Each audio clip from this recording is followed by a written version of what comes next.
Jordan, who was trying to trim their pubes, accidentally nipped the skin, and hasn't stopped bleeding since Thursday.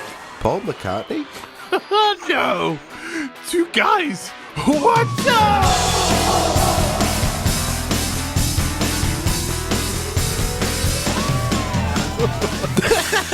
Poor old Paul. I've nipped my skin. He'll write a song about it next week. It won't stop bleeding. Hello and welcome to episode 96 of Two Guys What's Up, the weekly comedy podcast where I'm shit at using trimmers, so to stop the perpetual bleeding, I just stopped shaving altogether. My name is Hairy Iain, and this well-groomed plank is Jordan. Jordan, how are you? I like being called a plank. I don't feel massively great. I mean, to be fair, I feel all right. I feel a lot better than I did this time last week. Which is a good sign. Definitely. But I'm still not 100%. I'm a bit sinusy and just a bit bleh. But I feel all right. Yeah, good. I tell you what, though, the back end of last week was probably the worst I felt because I was so clogged with my sinuses that one of my ears just decided to basically not really work. Yeah, you told me about that. It's a bit shit, innit? I mean, like, so I was saying, like, every single one of your hobbies, your pastimes, even your career revolves around sound and being able to use those, satellites on the side of your head. Yeah. But you lost the use of one, so what did you do? Did you just pull a little bundle and just start crying, thinking, that's it, my life's over? Well, it was either that or a massive killing spree. So I went for the killing spree. Of course, yeah, naturally. Typical Jordan, that. I just couldn't hear the screams. Always easy to sleep at night when you can't hear the screams. I just put an earplug in the other one. It was fine. Perfect. But yeah, really, really frustrating because it essentially felt like, when you've gone to a swimming pool or something and you've got water just stuck in your ear and you hear yourself, don't you? Yeah, like it sounds like you're speaking in your own head. Exactly, yeah, it was exactly that. I couldn't do anything about it. It was a good 48 hours, maybe slightly more, of that feeling, and no matter what I did, can't remember what it's called now, but the thing where you plug your nose and then you try and gently blow, a bit like you did, I think, where you burst your eardrum. Yeah, I think that's generally called the terrible technique. I want to say it's like the Valvagus or something, isn't it? It's probably not the right name, but but anyway, I tried that a bunch, didn't really help, didn't want to overdo it because I've heard what happened to you. Horror stories.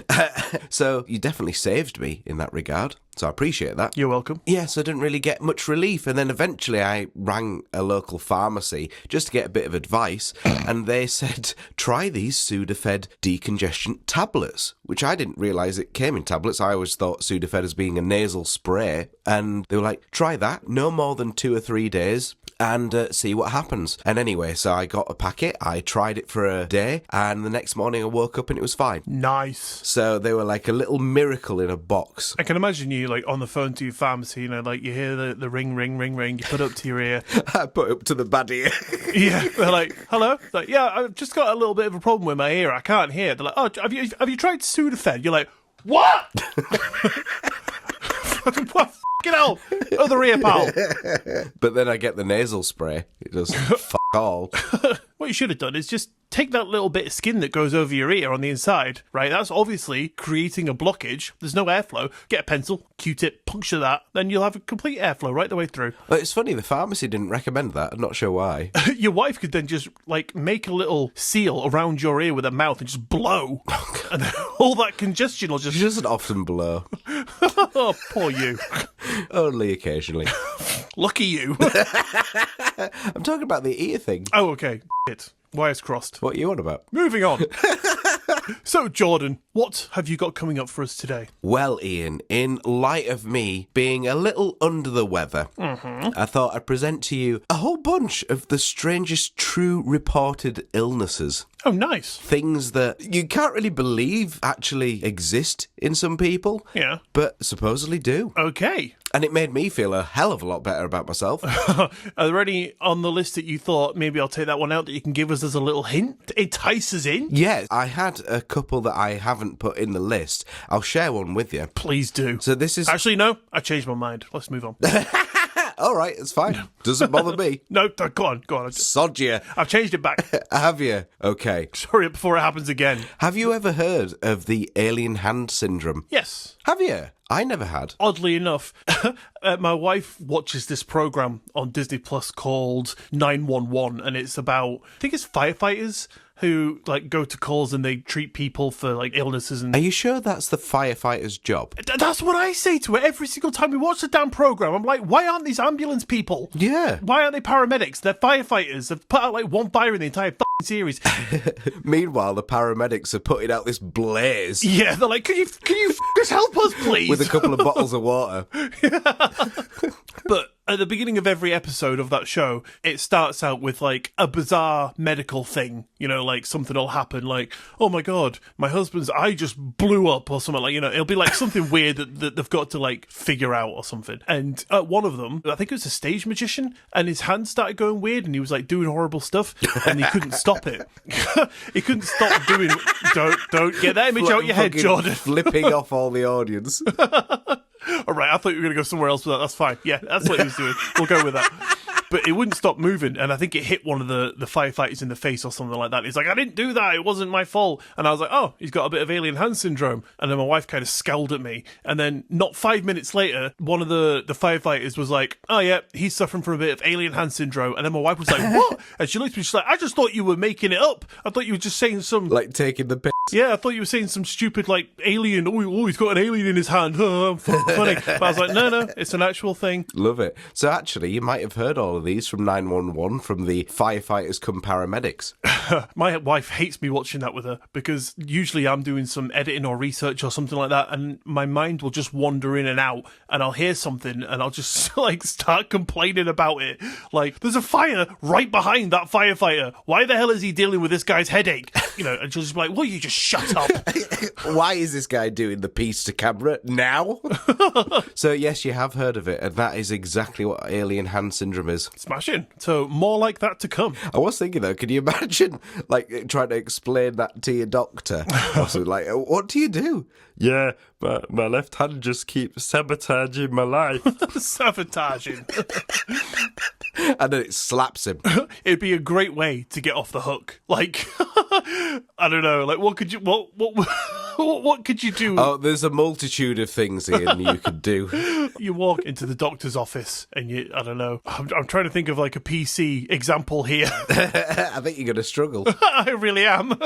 Maybe, Ian, you walk into the doctor's office, you're ready to finally find out what on earth's going on with this left hand, but it just won't ungrip the pen that you used to sign in, you know, like to let them know you're here. And so it just becomes a little pen thief. Oh, right, yeah, right. I can't stop stealing pens. There you go. So you could just use that as a reason. It's like, why do you keep stealing pens? You should go to jail. No, I've just got alien hand syndrome.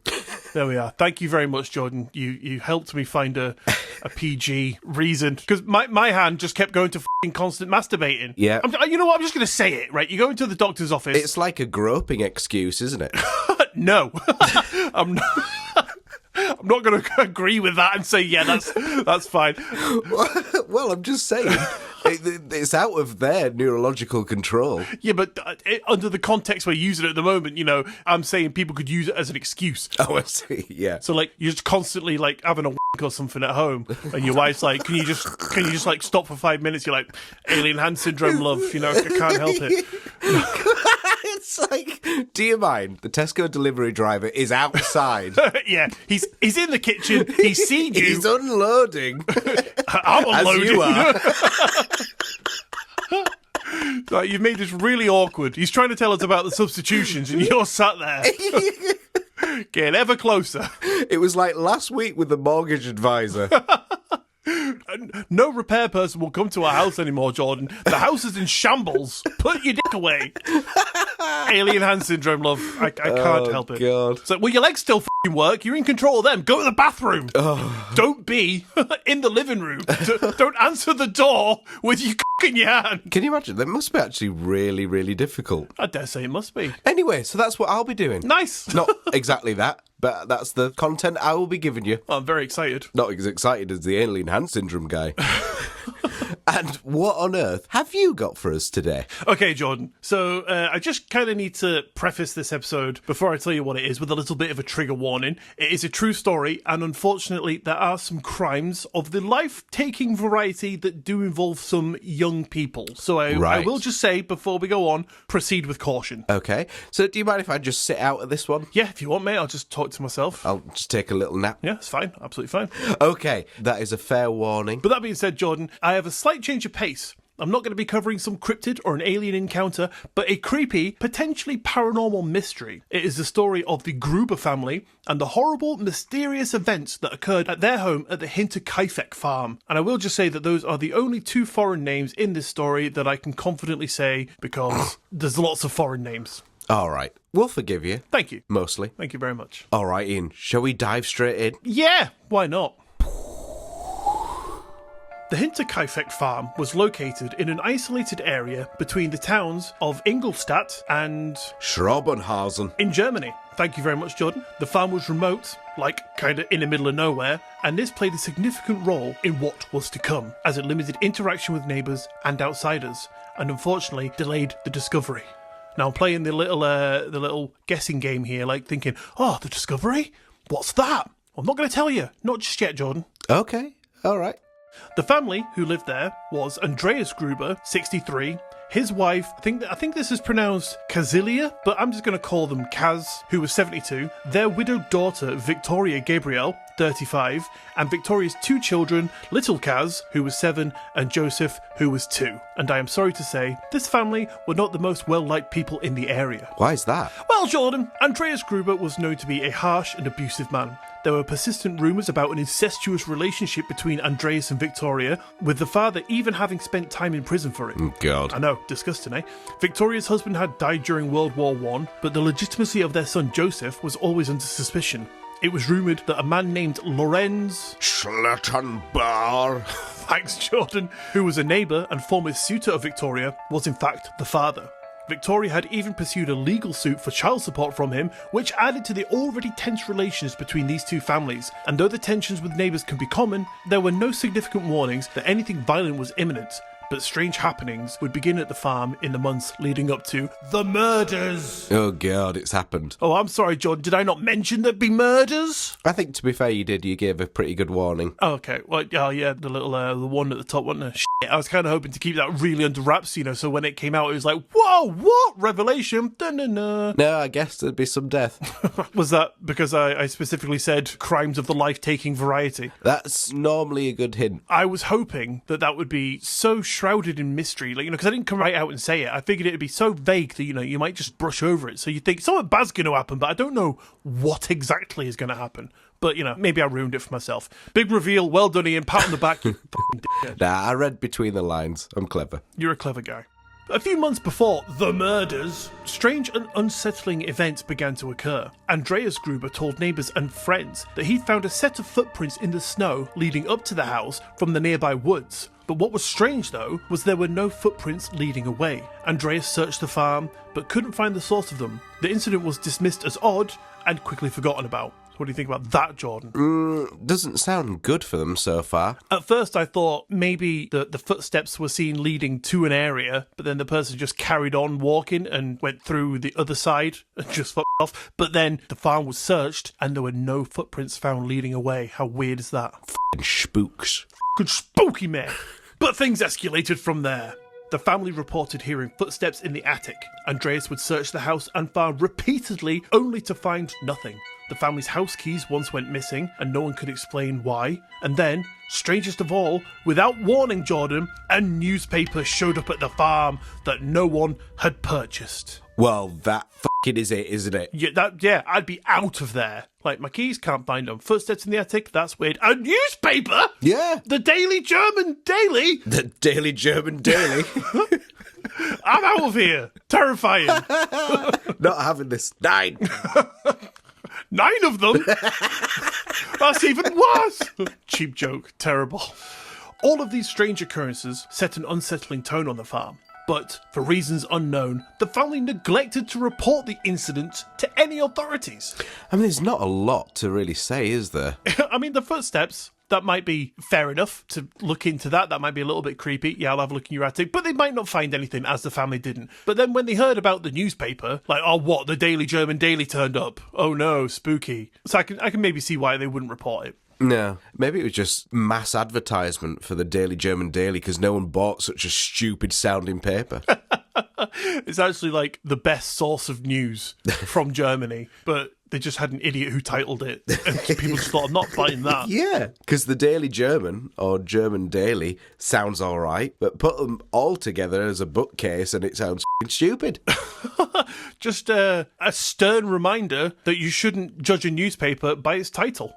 Adding to the eeriness, 6 months before the murders, the family's maid quit, claiming that the farm was haunted. She complained of hearing the footsteps and other noises that she couldn't explain. The groupers didn't share her superstitions, but maybe they should have, just saying.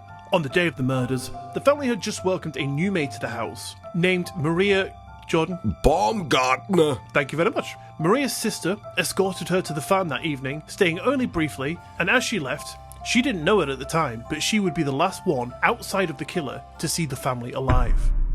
That's supposed to be like spooky, like Revelation, Jordan. What? What? Fucking top notch, mate. Thanks. It was believed that the murders happened later that evening, and the weird thing is that it is believed that one by one, each family member was somehow lured to the barn individually, where they were struck down with a mattock, which is a tool used for farming. It's kind of like a pickaxe. Oh, okay. Not good. Yeah, rather than a pick on one side, it's like two flat edges, if that makes sense. Okay. First, Andreas Gruber, followed by his wife Kaz, and then their daughter Victoria, and finally the 7-year-old Kaz. And this bit is a little bit awful, so feel free to skip 10 seconds if you're a little bit adverse to horrible death. But what is particularly harrowing is the fate of young Kaz, because based on the position of her body and the evidence at the scene, it was believed that she didn't die instantly. Instead, she lay in the barn for hours, possibly overnight, tearing out tufts of her own hair in terror and agony before finally succumbing to her injuries. God, yeah, that's pretty bad. F***ing grim, innit? So I'd just like to say at this point, if you skipped forward, you missed a horrible bit, that's fine. But if you're hearing this message, then maybe just do another little skip, because it gets a little bit worse right now. Because after killing those in the barn, the murderer moved into the house, where they killed Joseph and the new maid Maria while they slept in their beds. And Joseph's death was especially brutal, as it was said that the blow crushed his skull completely. God. And just bear in mind, Joseph was 2 years old. Yeah, this is not great, is it? It's f***ing horrible. Horrible story. So if you've skipped here, now I think we're all good. I think the rest is a little bit bearable. So now the comedy begins. Line up, guys.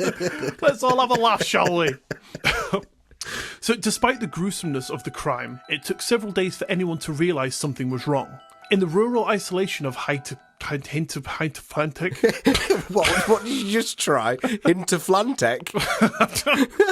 No, Jordan, it's fine. We can edit, remember. Hinterkaifak. Thank you. It's probably wrong too, but it sounded way better. I tell you what, I'll start again. In the rural isolation of the farm, it wasn't unusual for people... What farm was that? Where? It's a Hinterflantek. Oh, perfect. I'll do. Seamless. I'll put that into your original sentence. Please don't. Please don't. On this farm, it wasn't unusual for people to go unseen for days. However, neighbours began to notice strange things. The Grubers had been absent from church, the children missed school, and the mail was piling up. But weirder still, people reported seeing smoke rising from the chimney, all the farm animals were still being maintained and fed, as if the farm was functioning normally. Clearly, someone was living there. Okay, but the whole family had gone at this point. Oh, they were all dead. Wow. But yeah, as I say, the weird thing is, someone is still maintaining the farm, keeping it going, keeping themselves warm. On April 4th, 1922, concerned neighbours decided to finally investigate. Lorenz Schlittenbauer, the neighbour who was once Victoria's lover, led the search party. They entered the barn first, where they discovered the bodies of Andreas, Kaz, Victoria and young Kaz stacked on top of one another and covered with hay. They then entered the house, finding Joseph and Maria. Immediately, suspicion fell on the neighbour and former suitor himself, because he had unlocked doors that others thought were locked, and his behaviour during the discovery seemed unusually calm. Some believed he was too familiar with the crime scene for someone supposedly stumbling onto it for the first time. Yeah, I can understand that thought. Yeah, raise a couple eyebrows, walking round like, we all thought that door was locked, mate. How'd you get in? Oh, you just seen a dead body and you're not freaking out? Suspicion. The police investigation that followed was extensive, although complicated by the fact that so many people had already contaminated the crime scene by the time authorities arrived. Investigators conducted over 100 interviews, questioning neighbours, former farmhands, and even people as far as Munich, which was around 40 miles away. And to add to the weirdness, several witnesses came forward with odd stories. A mechanic who had visited the farm shortly before the murders said he saw a man with a beard staring at him from the edge of the forest. He described the figure as strange and unsettling, but no one could identify who he might have been. Other neighbours mentioned that they had seen a person or people around the farm after the murders, but again, no one could positively identify who they were, and the fact that the killer stayed in the house after the murders, eating meals, tending to the livestock and keeping the fire going, suggested that it was someone who was very familiar with the farm. Wow, okay. So do you think this would be someone that knew the family? I mean, I don't think it'd be that difficult to walk into a house you'd never been to before and be able to operate a fire. So I don't think the fact that they kept the fire going and they tended to the livestock was necessarily evidence that they knew the family or knew the farm. Okay. But it might be a bit more telling. Yeah, fair enough. So the case produced a number of theories, none of which have been proven. The leading theory was that Lorenz, I'm not saying it again, was responsible. The idea was that he, enraged by the paternity dispute and the tensions with the Gruber family, committed the murders in a fit of rage. However, there was never enough evidence to charge him, and he obviously always denied any involvement. And also, not being funny, right, but if you have a fit of rage, Yep. that normally implies that it's a bit of a flash thing, not an entire family. Yeah, so you might punch a wall or something. you know? Yeah. Like, if you are gonna, unfortunately, kill someone, it's probably just one person. Yeah, doing that one would probably get out your system for a little bit. You'd be like, shit. You'd probably calm down pretty quick, not like, that was cool, I think I'll do that again. Yeah, exactly. So that doesn't quite bode well with me. Yeah, absolutely. Another theory suggested that the bearded figure seen in the woods could maybe have been Victoria's husband, who was officially declared dead during World War I, but maybe he had actually survived and returned to exact revenge on the family. There were reports of soldiers returning home after the war, broken and mentally unstable, but again, there was no concrete evidence for this, so it was just dismissed. Okay. Something that the footsteps in the attic, the missing key, and the unexplained newspaper may hint towards the farm being under some malevolent influence. Some paranormal investigators have suggested that the house may have been haunted or even cursed. But again, minimal evidence of what they're going off. Couple footsteps in the attic. I hear footsteps in my house all the time. Yeah, but the newspaper thing? Oh, shit, I forgot about the newspaper. It's obvious now. Fucking hell. Cursed and haunted, mate. Double cursed. Yeah. So in 2007, the case was reopened using modern forensic techniques, but the authorities declined to release the results, stating only that the crime had been committed by somebody who knew the family well. So, as it stands, no one has ever been charged with the Hinterkaifeck murders, and the case remains unsolved to this day. But I would just like to know your thoughts. Yeah, it's a bit of a weird one, isn't it? I mean, so there's two sides of that coin. As there is any coin. That is kind of just awful to think that something paranormal could result in that, which is pretty significant. Yeah, for like all the ghost stories and, aliens and cryptids you hear on this podcast, if it could result in 7 people dead, maybe it's a little bit something more to worry about. Exactly. Or if it's not that, that's equally just horrible. Yeah, absolutely. So thanks, Ian. Thanks for bringing this to us today. Not a problem. I feel great to start my Monday. I thought I would bring just a little bit more of a mystery, something weird, and I'm sorry, I can't help what was involved. I didn't do it for, I can tell you that much. You've not been proven to not have been. And I did live in Germany. There you have it. Not in the 1920s, though. Shut up, man. Hey, didn't you create that news outlet? I was writer, editor, researcher, and newspaper delivery boy for the Daily German Daily. Yes, I thought so. I seem to remember that on your CV. Although, strangely, it's not there anymore. Yeah, I used my editing skills from when I used to edit the Daily German Daily, and I edited that out of the CV. The only difference is you're a bit of a technophobe, so it was all handwritten, and you just see a little bit of a smudge mark. Yeah, just Tipex. It was all written in pen. I just did that thing, where you get a rubber and you just like peel the top layer of paper off. Yes, yeah, exactly. Just rub it until it comes off. There's just an actual hole in your CV. Yeah, a literal hole. Yeah, exactly. Yeah, it just says experience void. Experience. So, I can just see you through this page. Very odd, very, very strange, creepy story. I've never heard of that before, and yeah, it's pretty nasty. Pretty grim. So thanks, Ian. Not a problem. What do you think about that? I just think it's one of those strange mysteries. I mean, it's just unanswered, so it could be paranormal. It probably isn't, but maybe. It's just one of those stories that just boggles your mind. Yeah, but I mean, that's like the ultimate extreme, isn't it? In either situation. Absolutely.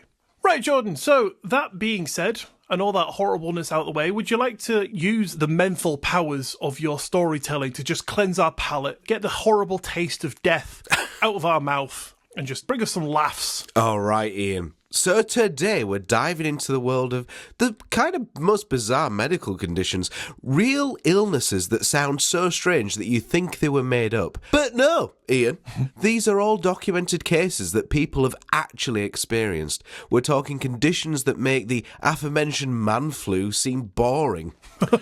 So sit back and prepare to be both amused and maybe slightly even disturbed by the weirdest true reported illnesses. I can't wait. That's good, because you don't have to, Ian, because starting off we have the exploding head syndrome. Oh, yeah, I've heard of this one as well. Have you? Okay, you probably have heard of these, to be fair. I have indeed.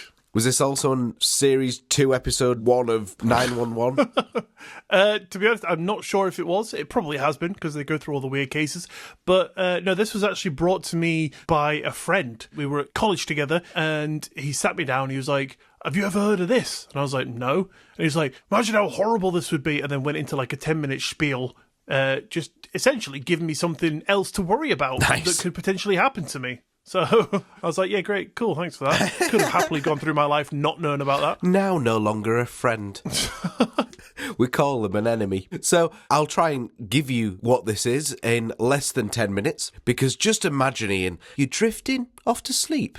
Lovely. Delicious. Only to be woken up abruptly by what sounds like a bomb going off. Boom! Beautiful sound effects. Except, Ian, it's all in your head.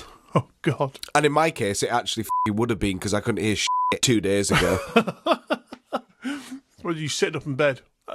Has the war started?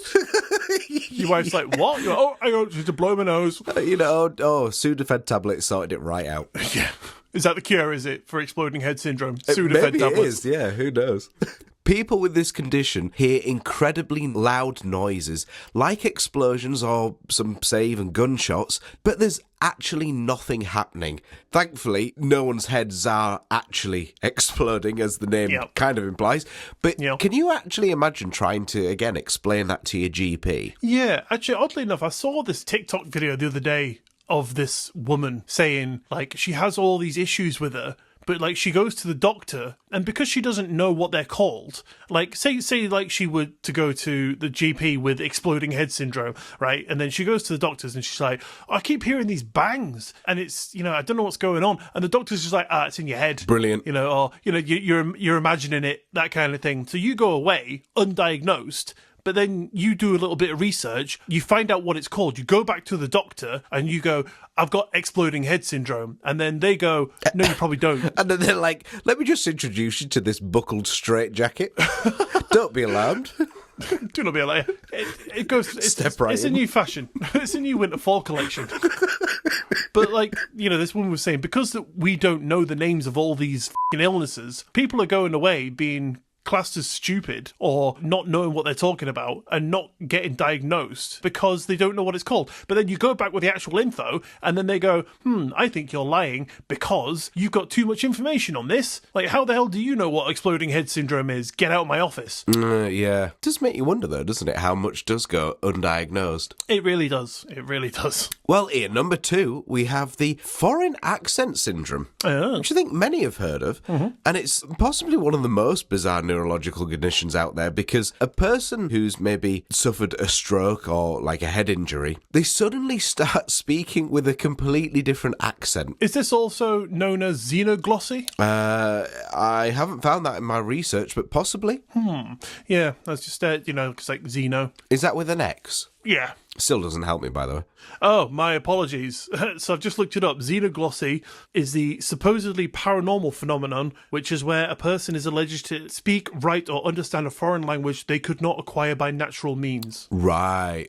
So not that. That's my paranormal side coming out. And she's like, oh yeah, that sounds scientific. I'll say that. Like, no, you're wrong. Just stop trying to contribute to my segments.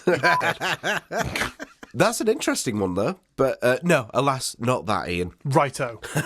So, but essentially, someone with a said head injury could go to bed sounding like a local and then just wake up with a French or Russian or, I mean, heaven forbid, a Scottish accent. Oh, God. Oh, my God, you just reminded me. Oh, God. Sorry, I have to say this while I remember. But do you remember when you were going on about that Scottish sex robot? Yeah. Right. I was listening to a band called Marmaduke Duke recently, and they have a song, and one of the lines in that song is erotic robotic, although the accent was Scottish. Brilliant. Love it. And how strange is it that they're essentially describing this Scottish sex robot? Wow, okay. Do you reckon from experience? Possibly. I mean, maybe it's been a thing in Scotland for years, and it's only just breaching the borders. I mean, that would have been an interesting Welcome Scotland sign, wouldn't it? Absolutely. The home of erotic robotics. Although the accent is Scottish. All I ever think of when I hear Marmaduke Duke is F sharp, G, F sharp. Yep. Another one of their hits. Yeah. What's really clever, though, is that actually they do it to pitch. So it's quite nice. Yeah, well, they are musicians, so I think that would be something that they'd be able to do. Very true. And they're also really good at knowing the best techie sex dolls. Precisely. Best techie sex dolls on the market. Go to Marmaduke Duke for your sexiest sexy tech dolls. Perfect. We also have, Ian, something that is straight out of a horror film. We have the walking corpse syndrome. Right. Is this where somebody believes that they are dead? Yeah, essentially. So this is also known as Cotard's delusion or Cotard's syndrome. Mm-hmm. It's basically where someone believes they are either dead or don't exist. Right. One of the two. So basically, people with this go to hospitals convinced that they are essentially zombies. Not in a kind of zombie eating way, but in a sense of they believe they're a reanimated corpse. Well, no, they believe their organs have stopped working, or they're just simply like decaying from the inside out. Oh, okay, right, weird. Yeah, so you said two things. They either think they're dead or dying, or that they don't exist. So my main question would be that if somebody thinks they don't exist, what makes them think, oh, I better go get medical help? Like, it's very true, yeah. I don't exist, I'll go see a doctor. I guess maybe the one part of the mind is thinking, this surely isn't normal, and so yeah, I need to seek validation in some way. But surely, like, if that one part of the brain thought this isn't normal, surely that should be able to expand into this isn't normal, there's something wrong, maybe I do exist. I mean, I've never experienced it, so I'm probably not the one to answer that. Fair enough. Moving on. What about, Ian, the Tree Man syndrome? Oh, yeah, I think I remember hearing about this happening. Oh, of course you f***ing have. I think I heard this happen to a gentleman in India. Oh, right, okay. Well, it may well have done, but I will explain to anyone else that isn't maybe familiar with this. Right, I'll take a break. Yeah, perfect. This condition causes people to develop bark-like warts all over their body. And yes, you heard that right, Ian.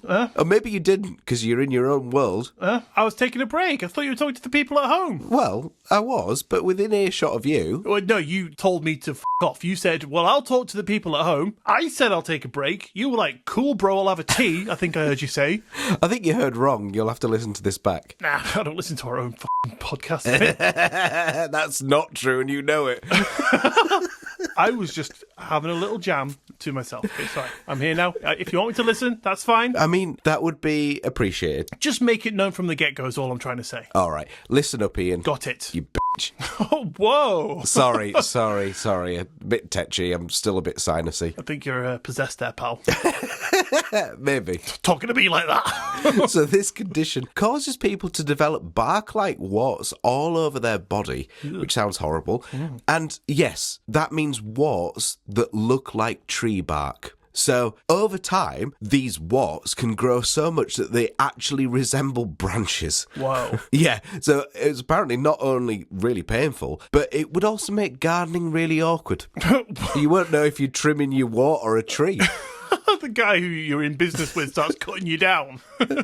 No, Bill, no, it's me. It sounds horrible, but I mean, at least, I guess they'd never be a firefighter. That's true. What about, Ian, the Alice in Wonderland syndrome? I know the name, but I've forgotten what it is, so I'm dead excited to hear about this one. Okay. Well, Ian, have you ever felt like the world around you is suddenly growing or shrinking? No. Okay, that's fine. You probably don't have Alice in Wonderland syndrome. Get in. But if you did feel that way, it's a neurological condition where your perception of size is totally distorted. People with the condition see objects, or even parts of their own body, changing size right in front of their eyes. And no, Ian, I don't necessarily mean that. Yeah, I was going to say maybe I do have it then. Because my wife is adamant. You know, she says you're a grower, not a shower. And I'm like, have you seen the size of this thing? It's getting bigger as we speak. And she's like, I think you need to see a doctor, pal. Yeah. Then we fight. She wins. And then what? Then we have makeup sex and she's just completely unsatisfied. And I'm like, how? It's massive. So, Ian, actually, you may well have Alice in Wonderland syndrome. Shit. What about, next one, I'll say it.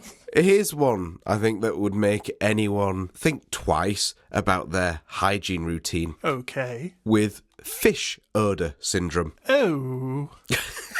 So, it goes without saying that people with this rare condition release a chemical that makes them smell like rotten fish. That's delicious. No matter how clean they are. Oh, nice one. So it's permanent. Yeah. Sweet. They cannot get rid of it. And it's caused by a genetic mutation that prevents the body from breaking down certain compounds. And I can imagine that will make all sorts of your life difficult, won't it? I dare say so. Like social interactions and... Like when you get in a boiling hot bath and all of a sudden your partner comes in and be like, fish and chips. And then, starts looking at you like your food. I suspect rotten fish is maybe not the most appetising. Yeah, each to their own, mate, Depends what you're into. True. Yeah, very true. Can you imagine, though, like, dating someone and then you're like, it's not me. I promise it's just my fishy jeans. Wash your jeans, mate. Not them kind of jeans. How would you ask the doctor, Ian? Like, all right, doc. Poor f***ing hell, get out of my office now, you fucking stink, you bastard. I see you've noticed the problem there, doctor. Very astute. Or how about, Ian, the jumping Frenchman of Maine disorder? Okay, yeah, no, you have got me on that one, Jordan. All right, Ian, well, allow me to explain. People with this disorder have exaggerated, startled... Sorry, mate. Oh. I'm on a break. I'm just going to clock out 5. You just keep talking amongst yourselves. Then you'll never learn. Oh, f***ing hell. Mate, I've been working since 10 o'clock, when we started recording. That is true. So I'm due a break. Actually, it was 10:15. All right, you've got 8 minutes. But I'm not going to like it. So people with this disorder have an exaggerated startle reflex. Oh. Basically, meaning that they jump or shout or flail around whenever they're surprised. And even the slightest little noise can send them flying out of the seat. How bizarre. I've seen videos of a gentleman that is like incredibly easy to scare. I always kind of imagine how can you be that jumpy? Yeah. But I guess that makes sense. I didn't know it was a medical illness, so I apologise for laughing. Absolutely. Now I feel bad. And now my wife is ringing. Oh, there's wives everywhere! I know. I'll just be 1 second. So can you imagine that someone's trying to go about the day with the condition, like you're in some sort of library, someone drops a pencil or a bit of shaving, just hits the floor, and then before you know it, they're halfway across a fucking room mid-flail. Or they just have a little bit of a... and you're like, ah! Yeah, exactly. How would you go about asking the doctor? I'd just go in and be like, look, mate, don't scare me. Boo! I'm like, got it, mate, got it. Prescription for get out of my office. What about, Ian, the werewolf syndrome. Oh, super hairy. That's the one. So this is also known as hypertrichosis, which causes excessive hair growth all over the body, even in places where hair really shouldn't grow. Like your toenails. Literally everywhere. Oh. So we're talking full body hair coverage, which leads to some people resembling, as you say, the classic werewolf image. Oh. And I was thinking about it, maybe that is the secret to all these cryptid sightings. Well, every single one of them. It's just someone with a werewolf syndrome. We've spoken about Flixton werewolf? Yeah. Imagine, some guy just, doing his daily business, walking around, going to the post office, but he's got this syndrome, and then passers by, as they drive through, they're like, there it is! He's like, f*** off. Yeah. For God's sake. And he's just like, I'm just trying to get a doctor's appointment. They won't let me in. It says no pets. It says no werewolves. This doctor's office is a werewolf-free zone. Yeah. Poor guy. But I've stubbed me toe. Ow!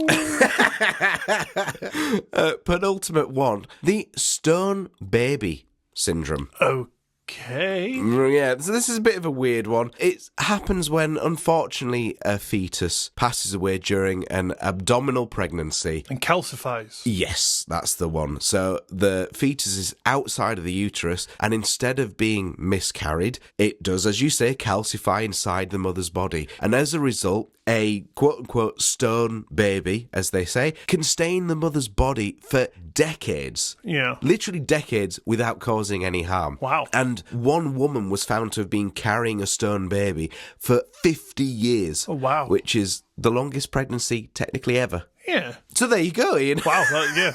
Thank you. You've shut me up with that one, ain't you, Jordan? I have. Go on, Ian. Make your f***ing jokes. We will leave you with the final one, Ian. Okay, right, yeah. Which is the auto brewery syndrome. This one sounds great. I want it. I think you probably would. Because it is one that is the envy of anyone who enjoys a jolly good drink. The auto brewery syndrome causes your body to turn sugar into alcohol. Yeah. Yeah, meaning you can literally get drunk from eating a piece of bread or drinking some juice. Sweet. Sign me up. Well, you say that, Ian, it does sound like good fun, but in reality, it can actually be very dangerous because people with this condition have to monitor their diet so carefully to avoid unintended intoxication. And can you imagine, though, being pulled over by the police? You're like, I just had a bit of juice. Yeah, that's called drinking and driving, mate. Well, it's technically not. I mean, if you maybe had a whole bunch of bread, you've eaten and driving. I guess, though, if you had this syndrome, you probably wouldn't eat or drink and then drive. That is true. I remember hearing about that one many, many years ago, and it always stuck with me. And a very similar thing happened where someone, I think, was either making their own alcohol or something involving yeast, and essentially they ended up eating some yeast. It hadn't fully done its thing, and it ended up basically sitting in their, I guess, intestines alive. Right. And it happened in the same way. So they ended up eating sugars, and then the yeast would ferment. Yeah, exactly. And that would go into the bloodstream. They'd end up essentially drunk and couldn't work out why. Wow. So there you go, Ian. I'll get you a pack of yeast. Cheer, yeah, great. I think I've got one downstairs, mate. I'm already out the door. It's cheaper than all the booze. I've been all that. Don't need that anymore. So there you have it. 10 of the weirdest and definitely most bizarre illnesses that people have actually experienced. And it does make you think, though, just how weird and capable the human body is. Being yeah. I don't know, it's just odd that this is even a thing. The human body, as well as other things, it just can be just so strange. It sounds like fiction. Exactly that. But it's not, Ian. It's f***ing true. Fair enough. Lovely. Thank you very much for regaling us with some crazy fucking medical issues, John. You're very welcome. And I apologise if you are prone to thinking that you suffer from lots of different things, because that's probably added a bunch to your list that you just didn't need. And I guess maybe think of it like this. If you've got this far in life and haven't experienced them, you're probably not gonna. Unless you're hearing bangs in your head. And also, I'm not a doctor. It's very true. You do a thorough examination, though. Thank you. There's a good testimony, if I've ever heard one. I must admit, you did a pretty damn good job. You came to me with your blocked ears, like, all right, drop your pants. Getting on my knees. I'm just going to have to take your temperature.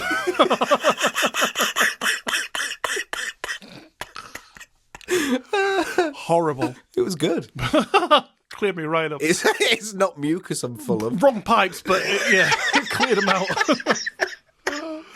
Right, Jordan, on that disgusting bombshell, does that about bring us round to the end of today's episode? I think it better do. Nice. Thank you for tuning in to today's episode of Two Guys What's Up. Don't forget to follow the show wherever you listen to us so you don't miss another episode, and maybe even tell a friend. Tell your friend not to listen to today's episode because it's just full of horrors. Tell them to listen to episode 22. That is also full of horrors. Probably better than today's, though. I don't know. Debatable. True. Then if you would like to get in touch with us, our Linktree link is in the bio of this episode, which you can click on and be jetted off to every link you will ever need for all your Two Guys What's Up essentials. Want to get your own Two Guys What's Up t-shirt? Click the link. Want to help me buy a boatload of biscuits? Click the link.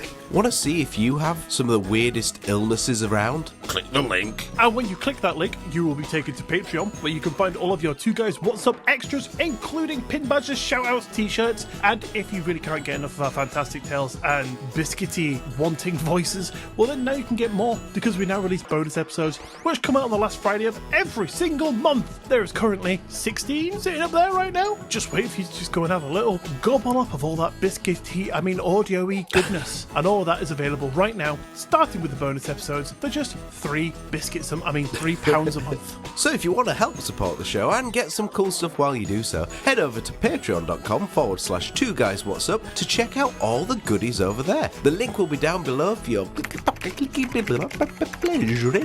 But if you can't do that, but you still like to help us out, then a 5-star rating and review in your podcast app of choice would be the best way to do that for us, and we would be eternally grateful. Eternally. But on that note, thanks for listening. Y'all have an amazing week, and we will see you next Monday. Bye.